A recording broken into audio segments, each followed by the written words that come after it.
Welcome to this presentation about the Maasai people. The Maasai are a semi-nomadic people inhabiting Kenya and northern Tanzania. They live in the vast open spaces of East Africa's Great Rift Valley, and the skills of the Maasai include their ability to survive in the harsh environment and rugged landscape of the Rift Valley. They travel great distances in search of green pastures and water sources for the cattle, and they tend the cattle among the herds of the various plain animals that share their homeland. The Maasai are a handsome people. They are tall and slender with fine physical features. They dress colorfully. Their cloth is dyed in vivid shades of red and blue and is wrapped loosely over their bodies. The women commonly adorn themselves with great circular plate-like beaded collars and headbands of many colors. The arms and ankles may be wound tightly with thick strands of copper coils. Both men and women often elongate their earlobes by wearing heavy earrings and beaded ornaments. They also apply ochre, a red mineral ground to a fine powder, then mixed with cow blood, to the bodies in an artful fashion. In fact, in this image you can see ochre being applied to the face of the Maasai person in the picture. As stated before, the Maasai are nomadic people inhabiting Kenya and northern Tanzania. The Maasai speak Ma, a language that is a member of the Nilo-Saharan language family that is related to Dinka and Nuer. The main subsistence pattern of the Maasai is livestock. They keep livestock, which they use as currency. Mostly the Maasai rely on the meat, milk, and blood from the cattle for protein and caloric needs. People drink blood on special occasions. The Maasai have grown dependent on food produced in other areas as of lately, such as maize meal, rice, potatoes, and cabbage. And the Maasai who live near crop farmers have engaged in cultivation as their primary mode of subsistence. In these areas, plot sizes are generally not large enough to accommodate herds of animals. Thus, the Maasai are forced to farm. Gender roles. Let's start off with the women. It is true that women in the Maasai community are minors compared to their male counterparts. They don't have much say in decision making, and they have to be represented by either her husband or her father. And they cannot own land, and that kind of sucks. But the role of the woman is not completely diminished in the Maasai community.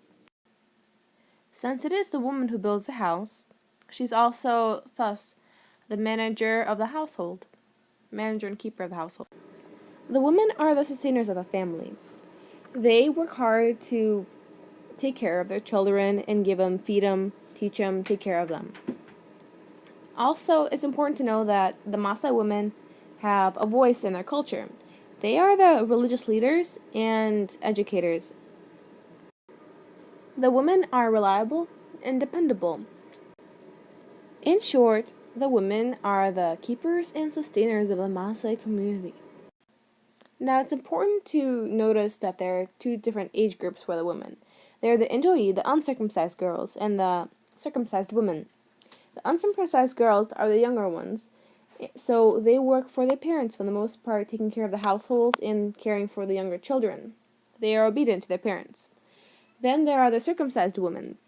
The circumcised women are marrying age. They marry an elder and begin taking care of their own household and teaching daughters about their gender roles. They can scorn men in songs, slaughter cattle, and punish rule-breaking elders. Now let's look at the gender roles of the men. There are three different types. The Ilayok, the uncircumcised boys, the Ilmuran, circumcised warriors, and the Ilpayoni, junior men. So, the Ilayok, uncircumcised boys, their job mainly is to herd cattle, and they are ridiculed by their family. The circumcised warriors, the Ilmuran, they protect the village, serve as messengers to the elders, raid to steal cows, and live together with their mother and wives. They believe in unity, freedom of action, communal selflessness. Then, the Ilpayoni, junior men, those guys get married. They tend to livestock, they're the head of their families and households, they're the elder, senior elders, and venerable elders. They're more selfish. According to the Maasai culture, marriage is a very important stage of life. In fact, it's through marriage that the family and clan continue to exist. Marriage in the Maasai culture is exogamous. One must marry outside of their clan, outside of their family, to keep the clan bloodlines. As for how a marriage proposal happens, this is how it works. A man puts a necklace or a chain around the woman's neck, the woman who he plans on marrying, who he's asking to marry. Then he makes an open declaration and then proceeds to gather milk and honey to bring to his clanswoman. Then his clanswomen bring the milk and honey to the family of the girl. They bring enough milk and honey until there's enough to make honey beer, brew beer from honey. The father of the girl then invites the distinguished elders to his house to serve the brewed beer. And eventually the guy who made the proposal is also summoned, and he is then told whether his proposal was accepted or declined. If it was declined, then he will never again attempt to ask for the proposal again. As for the relationship of the Maasai with nature, their relationship is very harmonious. They see themselves as the custodians of the land. They love cattle, and land for them is a very sacred entity. The core value of the Maasai culture is pretty much cattle. In the Maasai community, the size of a man's herd and the number of his children determines his status and importance. If a man has fewer than 50 head of cattle, he is considered poor. With the help of his many children and wives, a Maasai man eventually hopes to accumulate a large herd that can number up to 1,000 animals. Also, the Maasai use cattle as currency. Livestock such as cattle, goats, and sheep are the primary source of income for the Maasai. Livestock serve as a social unit and play an important role in the Maasai economy. The livestock are traded for other livestock, for cash, or livestock products such as milk and siege. Individually, families and clans establish close ties through giving or exchange of cattle. Other than currency, though, the cattle are also there for the family on an emotional part. The family knows each cattle distinctly by their voice and temperament. Cattle are often branded and marked with long curving lines and patterns to enhance the animal's beauty. Songs are sung that describe the physical beauty of certain members of the herd and express affection for them. Bulls with large and curved horns, are especially prized, and a young calf is tenderly cared for and fussed over as though it were a newborn child. The Maasai religion is probably the key to understanding the Maasai fascination with the cattle. In fact, the Maasai believe that all the cattle on the earth belong to them. This belief stems from the legend that in the beginning God had 3 sons, and that to each he gave one gift.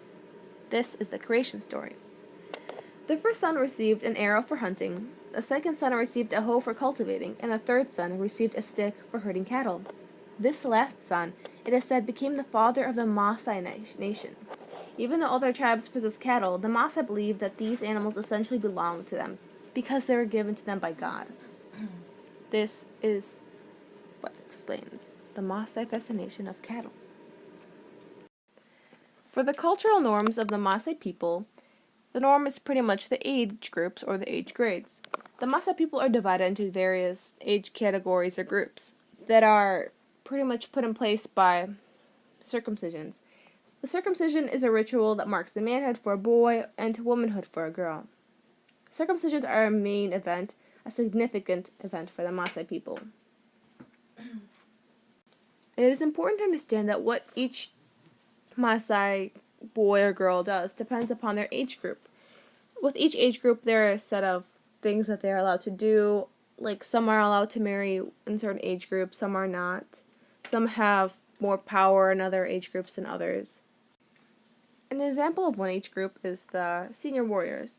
They are equivalent to military commandos who serve to protect the welfare of the people and stabilize and maintain peace.